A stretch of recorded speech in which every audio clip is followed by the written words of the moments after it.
এই বাবা, আজকে একটু ডেটে যাবি? কতদিন ঘুরতে যায়নি। ডেটে? প্লিজ আজ একটু ডেটে যাই না। চল চল চল। শিওর? হ্যাঁ চল, যা যা রেডি হয়ে যা। শিওর? হ্যাঁ যা যা রেডি হয়ে যা। বলে তো দিলাম যে যাব, কিন্তু পকেটে তো 20 টাকা পড়ে আছে। কি করব বুঝতে উঠতে পারছি না, কিন্তু ওকে এতবার করে এতক্ষণ চেয়েছে, না বললেও সেটা খারাপ দেখাবে। দেখা যাক কি করি, এখন বুঝতে পারছি না, খুব চিন্তায় পড়ে গেছি। তারপরে যেতেও হবে, এতবার করে চাইলেও যেতে বুঝে উঠতে পারছি। কোথায় যাবি? চল না কিছু দেখি, ঠিক করলি? দেখা যাক কোথায় যাই। ঠিক আছে চ, দেখা যাক।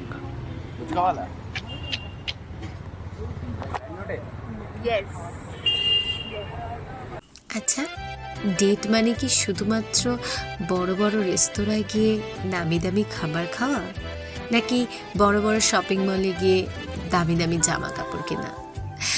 আমাদের দুজনের কাছে কিন্তু এই দুটোই মূল্যহীন। আমাদের কাছে ডেট মানে হচ্ছে দুজন দুজনকে দেওয়া কিছু মুহূর্ত, সুন্দর মুহূর্ত। আমরা যখন দুজনের সম্পর্কে এসেছিলাম, আমরা দুজনে কথা দিয়েছিলাম দুজন সব সময় দুজনের পাশে থাকবো। ওর খারাপ সময়টাও আমার, তেমন আমার খারাপ সময়টা ওর। ওর ভালো সময়টাও আমার, আর আমার ভালো সময়টা শুধুমাত্র ওর। আমাদের কাছে ভালোবাসা মানে হচ্ছে দুজন দুজনকে আগলে রাখা, ভালোবেসে যত্নে আদরে রাখা। আমাদের কাছে ভালোবাসা মানে হচ্ছে সব সময় একে অপরের সাথে আনন্দে হাসিতে জীবন কাটানো।